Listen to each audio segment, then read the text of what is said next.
자, 여러분 이번에는 이제 264페이지에 있는 과잉금지 원칙을 보도록 하겠습니다. 자, 여기 그림을 한번 보시면은요. 자, 우리 자유권이 있죠. 여러분들이 가지고 있는 신체. 자, 제가 신체의 자유를 가지고 있습니다. 이 신체의 자유는요, 그냥 가만히 냅두면 돼요. 국가가 저한테 개입하지 않고 가만히 냅두면 저한테는 가장 완전한 자유의 상태입니다. 그런데 국가가 저의 신체의 자유를 제한을 하기 위해서 공권력을 행사해요. 경찰들이 저를 체포해 가는 겁니다. 근데 국가가 저의 기본권을 제한하기 위해서 어떤 공권력을 행사를 하게 되는 경우에는 당연히 기본권의 제한이 발생을 하죠. 자, 그런데 제가 그냥 길을 가고 있는 경우에 갑자기 저를 체포하는 경우와 제가 범죄자여서 저를 긴급 체포하는 경우는 다르겠죠. 자, 그러니까 국가가 국민의 자유권을 제한을 할 때는 언제나 필요 최소한만 제한을 해야 됩니다. 최소한만큼만 제한을 해야 되는 거예요. 다시 말하면 국민의 자유권은 최대한 보장을 해야 됩니다. 따라서 국가는 국민의 기본권을 제한할 때도 최소한 만큼, 필요한 최소한 만큼만 제한을 해야 되고 너무 과잉하게 국민의 기본권을 제한하는 건 금지되는데 그걸 우리는 과잉금지 원칙이라고 해요. 자, 이 과잉금지 원칙 다시 설명드립니다. 국민의 자유는 최대한 보장의 원칙이다. 그렇기 때문에 이 자유를 제한하는 공권력의 행사가 있을 때 그 자유를 제한하는 공권력 행사가 위헌인지 아닌지 판단하는 건 굉장히 엄격하게 심사를 하는데요. 그 심사 방법을 너무 과잉하게 제한하는 건 금지된다라는 의미에서 과잉금지 원칙이라고 부릅니다. 그러면 국가가 갑자기 저를 체포해 가면은요. 이 저의 신체의 자유에 대한 국가의 기본권 제한이 정당화되기 위해서는 4가지 요건을 모두 충족을 해야 돼요. 그 공권력을 행사하는 목적도 정당해야 되고요. 그 공권력을 행사하기 위한 목적을 위해 사용한 수단도 적합한 수단이어야 되고 그 다음에 이로 인해 발생하는 저의 피해도 최소한의 피해여야 하고요. 이를 통해서 국가가 얻을 수 있는 공익과 저의 사익을 비교했을 때 공익이 더 커야지만 이런 양법익이 균형을 이루고 있어야 됩니다. 그래서 이렇게 굉장히 엄격한 4가지 허들을 모두 통과하면은 합헌이라고 얘기를 하고요. 그 중에 하나라도 통과하지 못하게 되면은 그때부터는 위헌이 되는 겁니다. 이걸 우리는 과잉금지 원칙이라고 이야기를 해요. 자, 다시 말합니다. 예를 들면 제가 다시 또 사생활의 비밀과 자유를 가지고 있습니다. 근데 국가가 저에 개입해서 저의 사생활을 제한하려고 하는 거예요. 예를 들면은 저의 사적인 영역에서 성매매를 금지합니다. 제가 성매매를 하든 말든 저의 마음인데 이걸 국가가 금지를 하는 거예요. 그러면 저는 사생활의 비밀과 자유, 성적 자기결정권이라는 기본권을 가지고 있으니까 그 국가의 개입이 정당화되기 위해서는 국가는 언제나 최소한만큼만 개입을 해야 되기 때문에 그것이 너무 과한 개입인지 아닌지를 심사를 하는 거예요. 목적이 정당한지, 수단이 적합한지, 피해는 최소인지, 그 다음에 법익의 균형성은 이루고 있는지 이런 것들을 심사를 하게 됩니다. 자, 그래서 다시 한번 이런 것들을 우리가 국가가 국민의 기본권을 제한할 때도 과잉하게 제한하는 건 금지된다. 과잉금지 원칙이라고 하고 4가지 허들을 다 통과해야 된다는 의미에서 엄격한 심사이기도 하고요. 최종적으로 어쨌든 이런 공익과 저의 제한되는 사익, 기본권을 비교한다는 점에서 비례원칙이라고 이야기를 하기도 합니다. 우리가 비교해서 봤었던 게 제도 보장은요, 최소한 보장이었었죠. 제도의 본질적인 내용만 침해하지 않으면 됐습니다. 그런데 기본권 보장은 최대한 보장이 적용이 됩니다. 자, 그래서 보시는 것처럼 이제 이런 목적, 수단, 침해, 법익 균형성이 다 충족되면 합헌이고요. 그 중에 하나라도 날아가면 위헌이 되는데, 자, 가장 많은 방식은 이런 방식입니다. 목적과 수단은 적합한데 침해 최소성. 그러니까 침해 최소성이라는 게 이제 다른 덜 제한적인 방법이 존재한다라는 거죠. 그러니까 지금 국가가 국가가 목표를 달성하기 위해서 선택한 수단이 영 틀린 수단은 아닌데 그 수단을 위해서 다른 수단이 존재한다는 겁니다. 다른 이제 덜 침해적인 수단들이 존재한다는 거예요. 그런 경우가 제일 많고요. 사실 이런 두 경우는 많이 있지는 않습니다. 일단 그 공권력을 행사의 목적 자체가 정당하지 않은 거. 내지는 목적은 정당한데 수단이 잘못된 수단인 거. 이런 경우는 많지는 않거든요. 그래서 요거 2가지는 우리가 좀 특별히 외우셔야 되고요. 이제 그 외에는 결국 위헌이다라고만 알고 계시면 될 것 같습니다. 이런 경우는 없습니다. 이렇게 되는 경우는 이론적으로는 뭐 가능은 하겠지만 실제로는 없어요. 실제로는 이제 이렇게 세 가지 종류의 위헌 판례가 있을 수가 있고요. 그 다음에 막 이렇게 왔다 갔다 할 수도 없어. 그러니까 한 번 어긋나면 그때부터는 쭉 어긋날 수밖에 없는 겁니다. 되셨죠? 자, 그래서 이제 우리는 이 네 가지 원칙을 한번 보겠습니다. 하나라도 어긋나는 순간 곧장 위헌이 되는 겁니다. 264페이지에 자 4번에 가번에 보시면 과잉금리 원칙이란 국가가 국민의 기본권을 제한하는 경우에도 그 정당한 목적을 달성하기 위하여 필요한 범위 내에서만 이루어져야 된다. 필요한 범위 내에서만 이루어져야 된다. 우리 아까 헌법에서 봤었던 것처럼 필요한 경우에 한하여 제한할 수 있다라는 그 37조 2항이 근거가 되고 있고요. 자, 거기서 첫 번째는 이제 목적의 정당성입니다. 그러니까 국가가 나의 기본권을 제한하기 위해서 쓰고 있는 그 공권력의 목적이 정당해야 되고 당연히 정당하지 않은 목적을 위해서는 쓸 수가 없겠죠.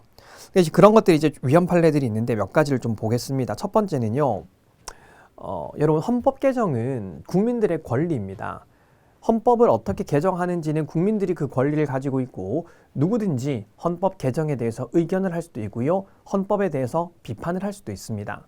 그런데 이제 박정희 정권 때 유신헌법을 선포하니까 국민들이 유신헌법에 반대하면서 여러 가지 집회를 하게 됩니다. 자, 그러니까 유신헌법 하에서 이제 박정희 정부에서 긴급조치라는 걸 명령을 발령을 하게 됐는데요. 이 긴급조치의 내용이 뭐냐면 누구든지 유신헌법을 개정하자고 하거나 반대하거나 비하하면은 처벌한다라는 내용입니다. 자, 어떤 목적이 있을까요? 이렇게 유신헌법을 반대하는 사람들, 개정하자고 하는 사람들을 처벌하려는데 어떤 정당한 목적이 있을까요? 아무런 정당한 목적도 없습니다. 그냥 장기 집권의 야욕만 있을 뿐이지 헌법 개정 권력을 가지고 있는 국민들이 헌법 개정에 대한 비판을 전혀 할 수 없도록 하는 건 아무런 정당한 목적을 인정할 수가 없어요. 그래서 우리 판례는 요거는 위헌이라고 봤었고요.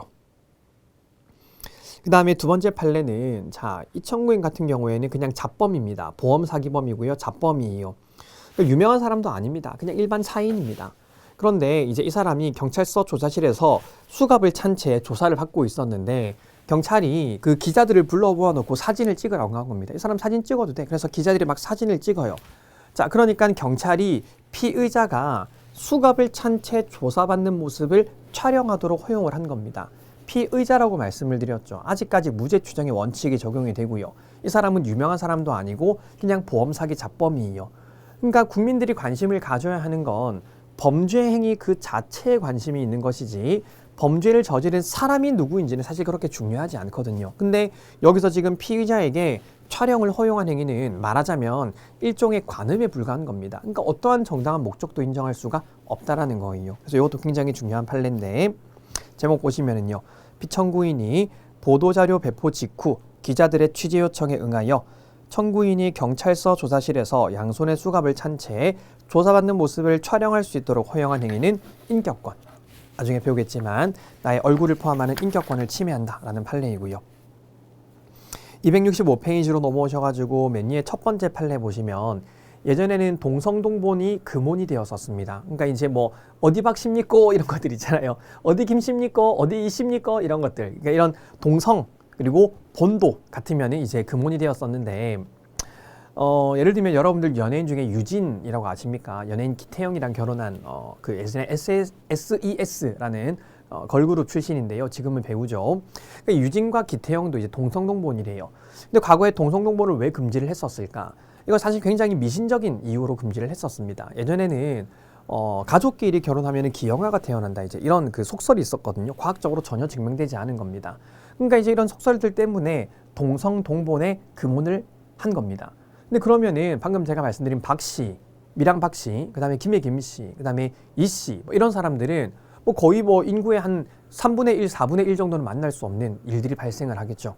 그런 것들을 고려했을 때 이건 어떠한 정당한 목적도 없다라고 해서 동성동본 금혼제는 이제 위헌 결정해 놨고요. 혼인빙자 간음죄라는 건 혼인할 것처럼 빙자해가지고 간음 한 자를 처벌하는 겁니다. 근데 이 혼인빙자 간음죄는 사실은 남성한테도 침입적이지만 여성 단체에서도 이걸 원하지 않아요. 왜냐하면 자 남자가 여자를 꼬십니다. 결혼하자. 나 너랑 결혼할 거니까 나는 너랑 오늘 성관계를 하고 싶어 라고 꼬셔요. 그러면 여성의 입장에서 이 혼인을 매개로 성관계를 하느냐에 대해서 여성단체가 이 굉장히 여성을 유아처럼 대하고 여성을 객체처럼 대하는 거 아니냐라는 비판이 있었던 겁니다. 그러니까 사실 여성들도 스스로 그 자기 결정, 자기 판단에 의해서 성행위 여부를 결정을 하게 되는데 마치 여성들이 그 혼인을 매개로 해서 성관계를 하는 것처럼 여성을 유아시하고 여성을 객체화한다라고 이야기를 했기 때문이에요. 그래서 남자들도 여성들에게도 이 법률은 어떠한 정당한 목적도 가지고 있지 않습니다. 그래서 당연히 이것은 위헌이고요. 그 밑에 판례를 보시면은요. 자, 일단은 나중에 차근차근 보겠지만 여러분 개념을 한번 설명해 볼게요. 재외동포라는 개념이 있습니다. 재외동포. 재외동포는 크게 재외국민과 외국 국적 동포로 나누어지는데요. 외국 국적 동포는 말 그대로 국적이 외국, 그러니까 외국인입니다. 외국인. 제일 대표적인 외국 국적 동포가 누가 있냐면 스티브 유예요. 들어보셨습니까? 옛날 이름 유승준. 그러니까 외국 국적 동포는 한때 대한민국 국민이었던 사람을 외국 국적 동포라고 하고요. 재외 국민은 말 그대로 국민입니다. 국민. 외국에서 영주할 목적으로, 그러니까 거기서 체류할 목적으로, 영주할 목적으로 체류하고 있는 사람이거나 외국의 영주권을 취득한 사람을 재외 국민이라고 해요. 이건 국적이랑은 상관이 없습니다. 그냥 그 나라에 머물 수 있는 자격이 있는 거지 여전히 대한민국 국민입니다. 그러니까 여러분 요거 하나만 기억을 하세요. 국민은요. 국민과 동일하게 취급을 해야 돼. 재외국민도 국민이기 때문에 절대 차별 취급하면 안 됩니다. 그런데요. 세 번째 판례 보시면 예전에 주민등록을 요건으로 주민등록을 해야지만 선거를 할 수 있도록 했었습니다. 주민등록을 하지 않은 사람들은 선거를 할 수가 없었어요. 그런데 본문 둘째 줄 엄연히 대한민국 국민임에도 불구하고 주민등록법상 주민등록을 할 수 없는 재외국민의 선거권 행사를 전면적으로 부정하고 있는 바. 그러니까 당시에는 재외국민들이 주민등록을 할 수가 없었습니다. 그런 제도가 없었어요. 그런데 선거권을 행사하기 위해서는 반드시 주민등록을 해야지만 선거권을 행사할 수가 있대. 그 말은 결국 재외국민들한테는 선거권을 안 주겠다는 의미인 거죠. 그러니까 헌법재판소가 여기에 대해서 이제 위헌 결정을 내린 겁니다. 아니 국민이면 당연히 선거권 줘야 되는데 재외국민이라는 이유로 선거권을 주지 않는 것에 대해서 어떠한 정당한 목적도 찾을 수가 없다라고 봤고요. 자, 그 밑에 판례는 자 우리 지방자치단체가 제가 첫날도 말씀드렸던 것 같은데 2층 구조로 되어 있죠. 광역지방자치단체가 있고 그러니까 예를 들면 서울시 기초지방자치단체가 있습니다. 예를 들면 동작구. 그런데 이 광역지자체에도 장도 있고 의원도 있고요. 기초지자체에도 장도 있고 의원도 있는데 옛날에 기초지자체 의원은 정당 표시가 금지가 되었습니다. 그러니까 광역지자체 장이랑 광역지자체 의원은 정당 표시 가능하고 기초지자체 장도 정당 표시가 가능한데 기초지자체 의원만 정당 표시가 금지가 되었습니다.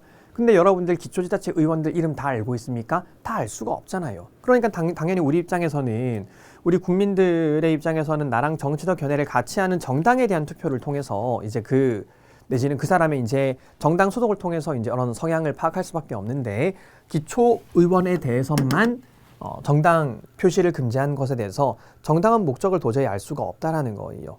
그래서 이것도 위헌이다라는 거고요. 자, 그 밑에 판례 보시면은요.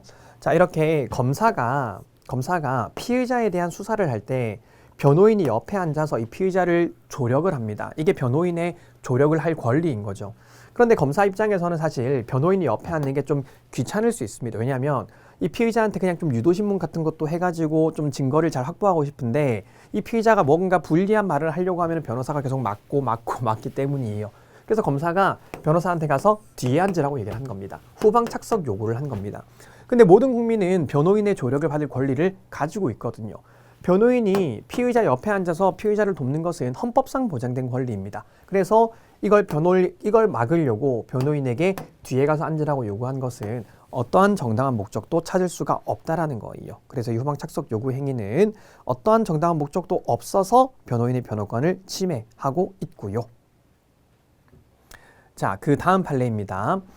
일단은 개념을 한번 정리해 볼게요. 여러분, 초중등교육법이라고 하면은 초중고등학교 교사라고 생각을 하시면 되겠고 고등교육법이라고 하면은 대학 교수라고 생각을 하시면 되겠습니다. 그런데요, 초중등 교육법상 교사는 정당에 가입할 수가 없습니다. 왜냐하면은 당연히 이제 아직 아이들이 좀 이런 자라나고 있고 정치적 가치관이 확립되지 않았기 때문에 교사가 정당에 가입하게 되면은 아이들의 정치적 판단에 영향을 미칠 수가 있겠죠. 좀 편향적인 강의를 하게 될 수도 있습니다. 그래서 초중고 교사는 정당 가입이 금지되고요. 대학 교수는 이제 이미 다 큰 성인들을 가르치는 것이기 때문에 대학 교수는 정당에 가입할 수가 있습니다. 자, 그런데 이제 이렇게 되어 있는데 국회의원들이 법을 잘못 만들어 가지고요. 어떻게 했냐면은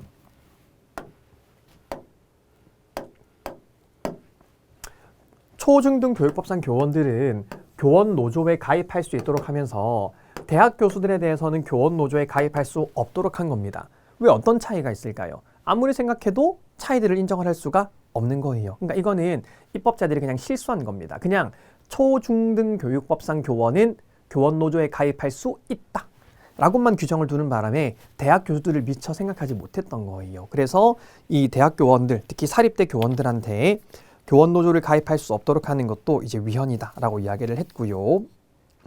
자, 그 다음에 이제 그 밑에 문단 보실게요. 265페이지 밑에서 두 번째 줄. 자, 요 페이지와 이제 다음 페이지에 있는 다음 문단 두 가지는 뭐냐면 블랙리스트 사건입니다. 블랙리스트 사건. 박근혜 정부 때 있었던 블랙리스트 사건인데요. 박근혜 정부에서 이제 야당을 지지하거나 현 정부를 비판하거나 반대하는 문화예술인들에 대해서 지원을 배제할 목적으로 그들의 개인정보를 수집을 합니다. 266페이지 첫째 줄. 예술 지원 사업에서 배제할 목적으로 개인정보를 수집을 하고요. 그 다음에 그 다음 문단의 둘째 줄에 있는 것처럼 그렇게 수집한 개인정보를 토대로 이들의 지원을 배제를 합니다. 그러니까 이거는 어떤 정당한 정부에 대한 반대 견해나 비판을 뭔가 좀 수용하거나 이들을 설득하려고 하지 않고 그냥 무조건 문화적인 배제를 만들어 보려고 하는 것이기 때문에 정당한 목적이 없죠. 그래서 위헌이고요. 자, 그 다음에 그 밑에 판례는요. 자, 이제 공직자는 재산 등록을 해야 되는데요. 예를 들어서 감남과 을료가 있을 때, 자, 따로 산다고 생각했을 때요. 감남이 재산 등록할 때는 자신의 부모님의 재산까지 다 등록을 해야 되고요. 을료도 재산 등록할 때는 자신의 부모님의 재산 등록까지 다 해야 됩니다. 그런데 문제는 만약에 둘이 혼인을 하잖아요. 그러면 감남은 자신의 부모님 것만 등록을 하면 되는데 을료는요. 자신의 부모님 것뿐만 아니라 시부모님 것까지 재산 등록을 다 해야 되는 거예요. 그러니까 왜 남자는 자기 부모님 것만 하면 되는데 여자는 시부모까지 등록을 해야 될까? 어떤 목적이 있을 것 같습니까? 목적이 없죠. 이건 그냥 진짜 너무 대놓고 남녀 차별을 하는 거죠. 그래서 그런 측면에서 얘도 위헌인 겁니다. 혼인한 등록 의무자가 모두 배우자가 아닌 본인의 직계 존속은 위에, 직계 비속은 아래를 얘기하는 거예요. 본인의 직계 존비 속의 재산을 등록하도록 공직자윤리법이 개정되었음에도 불구하고 개정 전의 공직자윤리법 조항에 따라 이미 배우자의 직계 존비 속의 재산을 등록한 혼인한 여성 등록 의무자의 경우에만 종전과 동일하게 계속해서 배우자의 직계 존비 속 재산을 등록하도록 한 것은 목적의 정당성이 없다라는 겁니다. 이렇게 목적의 정당성이 없는 판례들이 그렇게 많지는 않거든요. 그래서 방금 제가 말씀드린 목적의 정당성이 없는 판례들 좀 잘 기억을 하시고요. 자, 다음은 수단의 적합성입니다. 그러니까 이제 목적이 정당했을 때 이 목적 달성하는데 기여하는 수단이어야 된다라는 거예요. 그러니까 목적 달성에 전혀 기여하지 못하면 적합한 수단이 아니다라고 평가를 하게 됩니다. 자, 위헌 결정례 보겠습니다. 그러니까 지금 여기서 나는 위헌 결정례는 목적은 정당한데 수단이 적합하지 않다라고 보는 것들이 여기 나오는 겁니다. 목적은 정당한데 수단이 적합하지 않다. 자, 첫 번째는요. 옛날에 이제 군대에 갔다 오면은 제대군인 가산점을 줬었습니다. 그러니까 제대군인 가산점을 주는 목적은 이 제대군인들의 재사회화, 아무래도 2년, 3년 동안 좀 이제 사회 현장에서 떨어져 있었으니까 좀 이런 재사회화를 돕기 위해서 가산점을 줬었습니다. 목적은 좋았어요. 그런데 제대군인의 재사회화를 돕기 위해서 이 제대군인 중에 사실 공무원이 되는 사람들이 굉장히 극소수일 건데 공무원이 되는 사람들에게 가산점을 주는 게 그렇게 좋은 목적이냐? 그렇지 않다라는 거예요. 목적 달성에 기여하는 수단이냐? 그렇지 않다라는 겁니다. 그러니까 목적은 재사회화라는 목적이 좋지만 재사회화라면은 말 그대로 이제 거의 모든 제대군인들한테 뭔가 혜택이 될 수 있는 그런 재사회화의 방법을 고려해야 되는데 공무원 시험에 있어서 유독 가산점을 주겠다라고 하는 방법은 목적 달성에 기여하는 수단이 아니라는 겁니다. 그래서 제대군인 가산점은 정당한 목적은 정당하지만 적합한 수단이 아니다라는 이유로 위헌 결정이 났고요. 자, 그 밑에 판례는요. 자, 우리나라에는 그 로스쿨이 총 25개 학교가 있습니다. 25개 학교가 있는데 사법시험을 폐지하면서 이제 로스쿨을 만든 제도가 이제 좀 교육을 정상화시키고자 하는 거였었거든요. 그래서 교육을 정상화시키고 학교 간에 좀 서열화를 방지하기 위한 거. 기존에는 워낙 이제 스카이 출신들의 법조인들이 많다 보니까 학교 간의 서열화를 방지하기 위해서 로스쿨을 만들고, 그리고 그 취지에 따라서 합격자들의 성적을 공개하지 않았습니다. 그러니까 합격자들이 너무 시험에 목매달지 않고 좀 충실한 교육 과정을 이수할 수 있도록 합격자들의 성적을 공개하지 않은 거예요. 자, 그러니까 합격자들의 성적을 공개하지 않은 목적 중에 또 하나는 뭐냐면은 학교 간의 서열화 방지입니다. 학교 간에 1등, 2등, 3등 이런 서열을 방지하기 위한 거예요. 그런데 합격자의 성적을 공개하지 않으니까 회사에서 변호사를 뽑을 때 뭘 보고 뽑을 수밖에 없습니까? 그렇죠. 학벌을 보고 뽑을 수밖에 없는 거죠. 그러니까 목적은 학교 간 서열화 방지인데 그 목적을 위해서 선택한 수단이 합격자 성적 비공개라는 수단인데요. 전혀 목적 달성에 기여하지 않죠. 오히려 학교 간 서열화 방지, 학교 간 서열화를 고착시키는 데 더 기여할 뿐입니다. 그래서 합격자에 대한 성적 공개 금지도 위헌 결정이 났고요. 세 번째 판례는요. 자, 공무원 또는 공무원이었던 자가 재직 중 사유로 금고 이상 형을 받으면 퇴직급여를 감액을 합니다. 자, 이것도 황당한 거죠. 여러분들이 만약에 경찰이 되었어. 근데 재직 중의 사유로 금고 이상 형, 말하자면 여러분들이 경찰인데 정말 실수로 술도 안 마셨고 정말 실수로 교통사고를 일으켜가지고 금고 이상 형을 받았습니다. 자, 그런 경우에도 무조건 퇴직급여가 깎이는 거예요. 여러분, 공무원 퇴직급여는 공무원의 성실근무 이런 것들을 유도하기 위한 측면이 있거든요. 근데 내가 과실로 인한 경우에까지 재직 중에 범죄를 저질렀다는 이유만으로 모두 퇴직급여를 깎는 거는 성실 근무를 달성하는 데 기여하는 수단이 아니죠. 그러니까 고의범이라면은 당연히 성실히 근무하지 않은 거라고 평가할 수가 있을 겁니다. 근데 내가 실수로 직무 관련성도 없는 실수로 일어난 범죄에 대해서까지 퇴직급여를 전부 다 깎는 것은, 공무원 재직 중이었다는 이유로 퇴직급여를 깎는 것은 성실 근무에 기여하는 수단이 아닌 거죠. 이런 것들도 목적 달성에 적합한 수단이 아니고요. 자, 그 다음에 266페이지의 맨 밑에 판례를 보시면은요. 자, 용어 한번 설명드려 볼게요. 여러분, 공무원이 이제 소방서장이 되었습니다. 근데 이 소방서장이요, 뇌물을 받았다는 혐의를 받고 있어요. 그러면 얘가 뇌물을 받았는지 안 받았는지를 수사를 해봐야 될 테니까 그 수사가 끝날 때까지는 공무원직은 유지시키면서 소방서장의 직에서 내려오게 합니다. 아무래도 소방서장의 업무를 할 수는 없겠죠. 그런 것들 우리는 직위해제라고 해요. 그러니까 직위해제는 공무원 신분은 유지가 됩니다.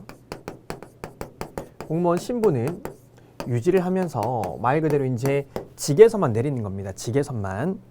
그러니까 우리 경찰은 이제 대기발령이라고 합니다. 경찰은 대기발령이라고 하고, 이제 군인은 이제 보직해임이라고 하고, 일반적인 공무원들은 직위해제라고 불러요. 이렇게 직위해제했다가 나중에 이제 얘가 뇌물 받은 게 밝혀지면 이제 공무원 신분을 박탈하는 걸 면직이라고 합니다. 말 그대로 공무원직을 날려버리는 거죠. 자, 그런데 266페이지 맨 밑에 보시면 형사사건으로 기소된 교원에 대하여 필요적으로 직위해제를 합니다. 그러니까 기소라는 게 뭐였습니까? 형사재판에 넘겨지는 거죠. 근데 형사재판에 넘겨지더라도 아직까지 유죄 확정이 받은 건 아니잖아요. 그러니까 기소가 되었어도 내가 유죄를 받을 수도 있지만 무죄를 받을 수도 있는데 그런 것들을 고려하지 않고 기소되기만 하면은 무조건 직위해제를 하는 겁니다. 무조건 직위해제. 이것은 적합한 수단이 아니라는 거예요. 그래서 이제 위헌이고 무죄 추정의 원칙에도 위반되고요. 267페이지입니다. 첫 번째 판례 보시면, 자, 267페이지부터는 우리가 나중에 차근차근 보긴 할 건데요. 차근차근 보긴 할 건데, 이제 그때 나올 때마다 좀 설명을 드릴게요. 거기 이제 판례들이 쭉 나와 있죠. 이런 것들은 나중에 우리가 강의할 때 또 그때 나올 거기 때문에 그때 보시고 나중에 복습할 때 다시 한 번만 또 읽어보시면 좋을 것 같네요. 자, 268페이지 방가로 3번에 침해의 제로성으로 넘어가 보겠습니다. 자, 이제 침해의 제로성은 이제 방금 봤던 것처럼, 자, 이렇게 이제 목적이 정당하고 수단이 적합한 경우에도, 그러니까 수단이 말 그대로 수단이 적합한 경우에도 여러 수단들이 있을 거잖아요. 기본권을 제한하는 여러 수단들이 있을 건데 그런 수단들 중에서 가장 덜 제한적인 수단을 써서 국민들의 침해가 최소한으로 이루어질 수 있게 해라라는 게 침해의 주로성입니다. 그래서 본문 보시면은요, 입법권자가 선택한 기본권 제한의 조치가 입법 목적 달성을 위하여 설사 적절하다 할지라도 보다 완화된 형태나 방법을 모색함으로써 기본권의 제한은 필요한 최소한에 그치게 해야 된다라는 게 침해의 주로성입니다. 그러니까 첫 번째, 박스 안에 첫 번째 문단 보시면 이제 이런 것들이겠죠. 예를 들어서 여러분, 대형마트를 아예 금지하는 거. 그러니까 골목 상권을 살리기 위한 목적 좋죠. 골목 상권 살리기 위해서 대형마트 금지하면 어느 정도 목적 달성에 기여는 합니다. 근데 대형마트를 아예 금지하는 거. 다시 말하면 대형마트라는 직업을 가지지 못하게, 대형마트라는 직업의 행사 여부를 제한하는 것과 대형마트를 할 수 있게 하면서 행사 방법, 예를 들면은 둘째 주, 넷째 주, 일요일은 쉬어. 그리고 아침 새벽 0시부터 아침 10시까지는 영업하지 마라고 하는 행사 방법을 제한하는 것 중에서 뭐가 덜 침익적입니까? 당연히 방법을 제한하는 게 덜 침익적인 거죠. 애초에 여부를 제한을 해버리는 건 대형마트를 아예 못하게 하는 건 너무 침익적인 거기 때문에 일단 방법을 제한을 해보고 방법 제한으로 목적 달성이 불가능할 때 비로소 여부를 제한을 해야 됩니다. 그게 이제 그 바로 밑에 있는 첫 번째 판례의 첫째 줄, 둘째 줄, 셋째 줄입니다. 한번 읽어보실래요? 자, 그 다음에 다음 문단의 셋째 줄 보시면, 그리고 여기서 말하는 또 수단은 반드시 가장 합리적이며 효율적인 수단을 선택해야 되는 것은 아닙니다. 어쨌든 이제 목적 달성에 나름대로 덜 제한적인 여러 가지 방법들이 있을 수 있는데 그 중에 하나만을 쓰면 되는 것이지 가장 합리적이며 효율적인 수단을 써야 되는 것은 아니고 맨 마지막 줄에 유일무이한 수단일 필요까지도 없습니다. 유일무이한 수단일 필요까지도 없어요. 269페이지입니다. 자, 그러니까 여러분 방금 본 것처럼 이제 아까 전에 이거 봤었죠. 뭐 봤었냐면 266페이지 맨 밑에서 기소되면은 필요적 직위해제. 자, 기소가 되기만 하면은 무조건 직위해제 한다. 이건 이제 무조건 필요적인 거지, 필요적.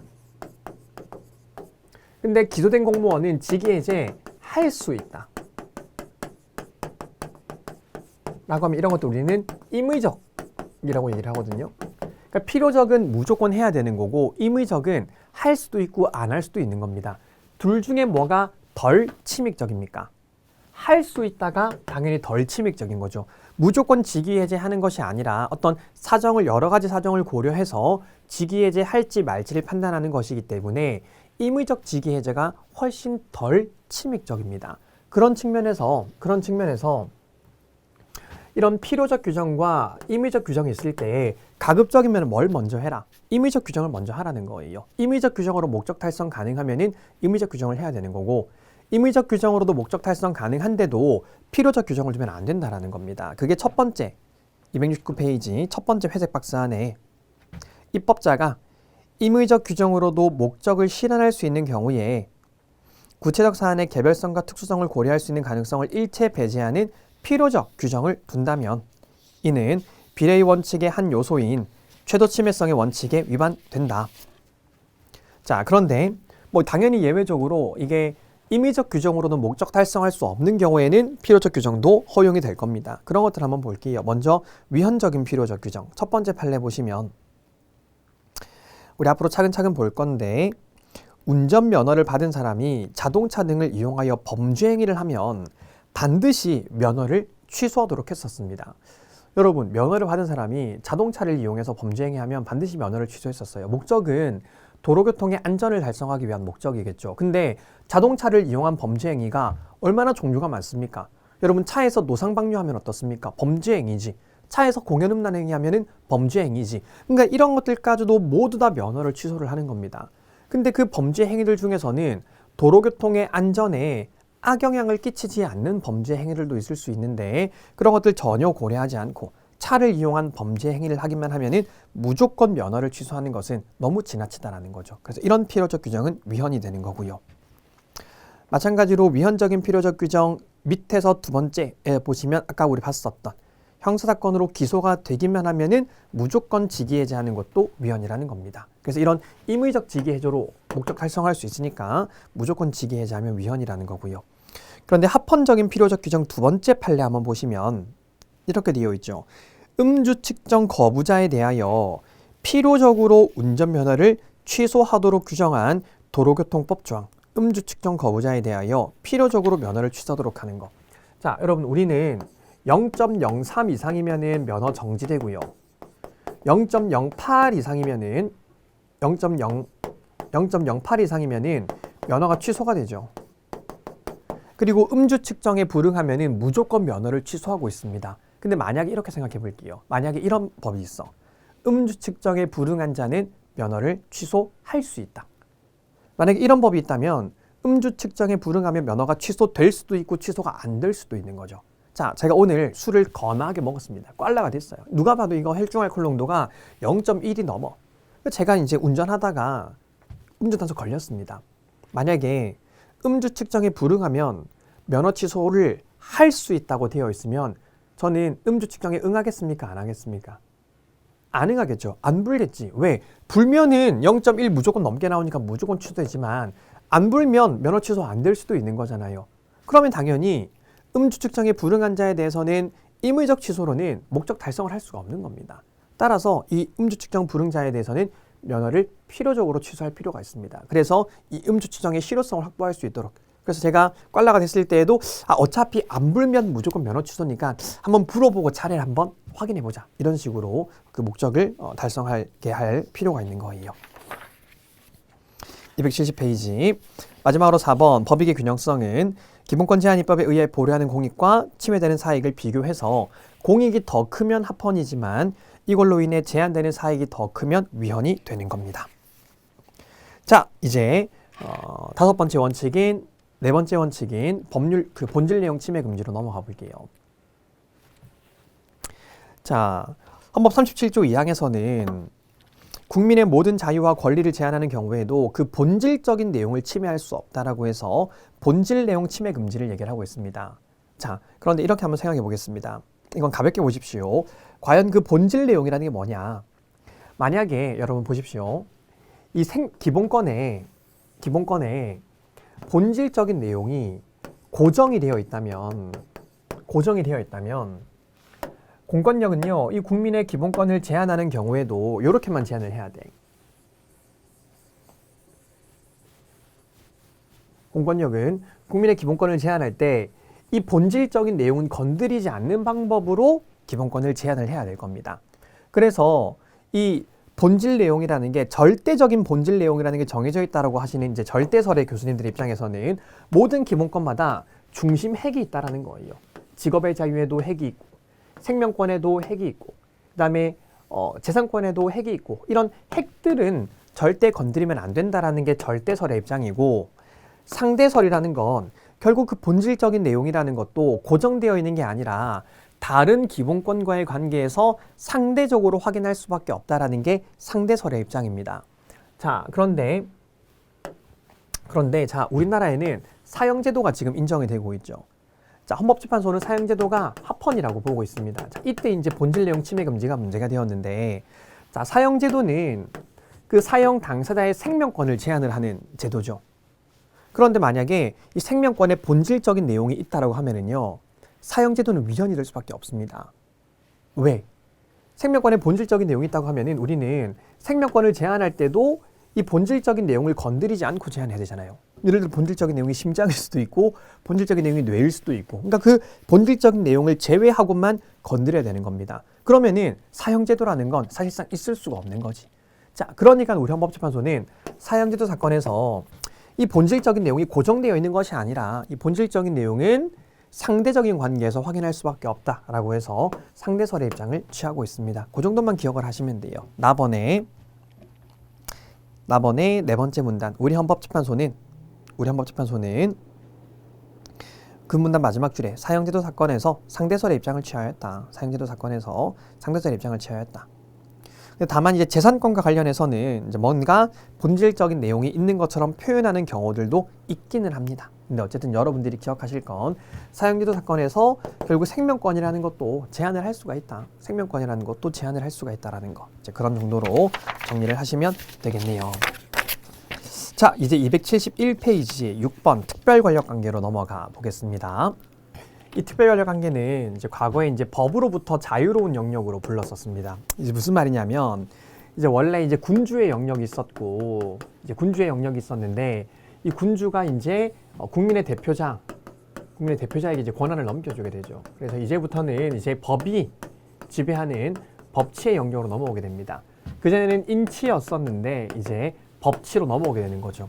그런데 이 군주가 법치의 영역으로 모든 걸 넘겨주기에는 순순히 안 넘겨주고 싶겠지. 그러니까 말하자면 이제 법치와 인치가 타협을 한 겁니다. 그래서 군주한테 야, 니네 일반적인 국민들은 이제 법치로 넘겨줘. 대신에 군주 너의 영역들은 남겨놔 줄게. 예를 들면 너를 위해서 일하는 사람들, 너의 법을 위반한 사람들, 너를 지키는 사람들, 그리고 앞으로 네가 좀 더 키워야 되는 사람들, 이런 영역들은 너의 영역으로 넘겨줄게. 하지만 그 외의 국민들은 이제부터는 법치가 적용이 될 거야. 그래서 그 외의 영역들을 우리는 일반 권력관계라고 부르고요.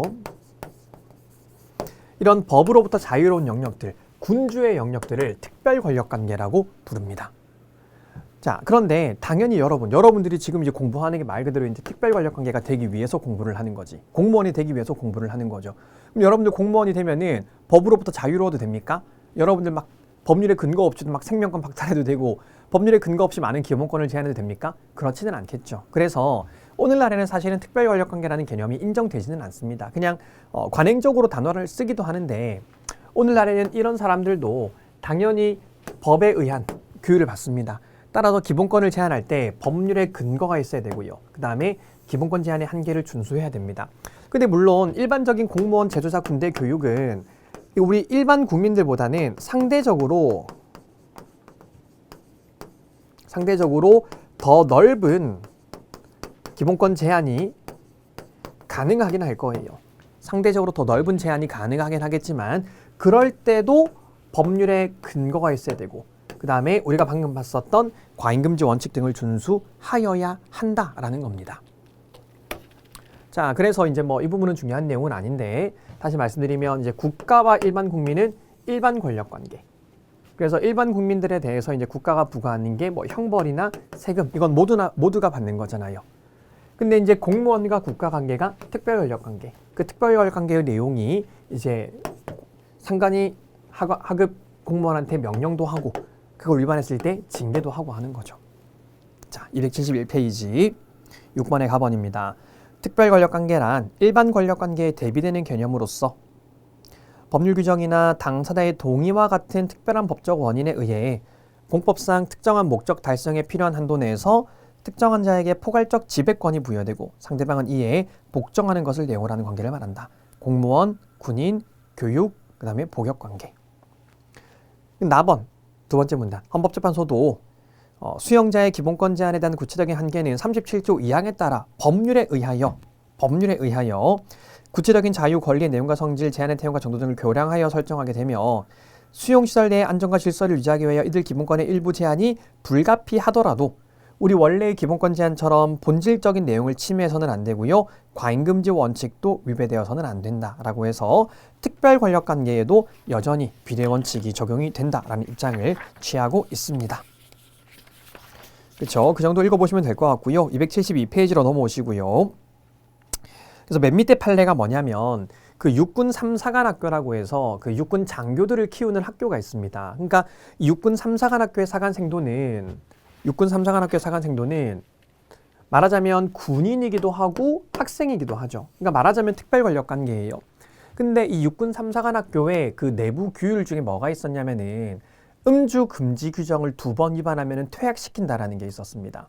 그런데 이 음주 금지 규정을 2번 위반하면 퇴학한다라는데 그게 학교 내에서 했는지 학교 밖에서 했는지를 따지지 않습니다.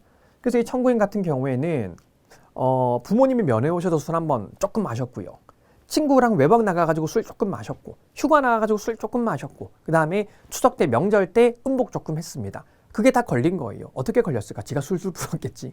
그러는 바람에 퇴학당한 겁니다. 자, 근데 말씀드린 것처럼 이 아무리 군대와 교육의 영역이더라도 기본권이 상대적으로 더 많이 제한될 수는 있더라도 그래도 여전히 헌법을 위반해서는 안 되잖아요. 그런데 음주를 2번을 했다고 해서 이게 학교 내건 학교 바뀌건 묻지 않고 무조건 퇴학 조치시키는 것은 너무 심하지 않습니까? 그렇기 때문에 그 학칙이 잘못되었고 그 학칙에 근거해서 퇴학 처분을 한 것도 잘못되었다라고 본 판례입니다. 그래서 그 판례에 보시면 셋째 줄 보시면 따라서 그 존립 목적을 달성하기 위하여 필요한 한도 내에서 일반 국민보다 상대적으로 기본권이 더 제한될 수는 있겠지만 그러한 경우에도 법률유보, 과잉금지 등 기본권 제한의 헌법성 원칙들을 지켜야 한다. 그렇죠. 그런데 셋째 줄 위 금주 조항은 이제 술 마시는 걸 아예 금지해버리는 거니까 일반적 행동의 자유, 사생활의 비밀과 자유 이런 것들을 기본권을 과도하게 침해했다라고 본 겁니다. 자, 그래서 이번 시간에 우리가 과잉금지 원칙과 본질 내용 침해 금지 그리고 특별 권력 관계를 봤습니다. 본질 내용 침해 금지는 사형제도 사건에서 상대서를 취했다라는 거 기억하시면 되고요. 특별 권력 관계는 이제 오늘날에는 특별 권력 관계라고 하더라도 법률에 근거가 있어야 되고 필요한 만큼만 기본권을 제한해야 된다라는 거 기억하시면 되겠고 과잉금지 원칙은 앞으로도 차근차근 보도록 할 겁니다. 국민의 자유를 제한할 때는 필요 최소한 만큼만 제한해야 되고 과잉하게 제한하는 건 금지되고 기본권은 최대한 보장되어야 하므로 그렇기 때문에 국민의 자유를 제한하는 입법에 대해서는 원칙적으로 엄격한 심사인 과잉금지 원칙, 목적이 정당한지 수단이 적합한지, 피해의 최소성, 법익의 균형성 이 4가지 요건을 모두 충족해야 합헌이 되고요. 그중에 하나라도 위반하는 경우에는 위헌이 되는 관계에 있다는 거. 그래서 우리가 지금부터 앞으로 보게 될 기본권, 자유권적 기본권에서는 이 과잉금지 원칙을 위반했는지가 주로 대표적인 심사 기준이 될 겁니다. 자, 잠깐 쉬었다가 마지막 시간에 뵙도록 하겠습니다.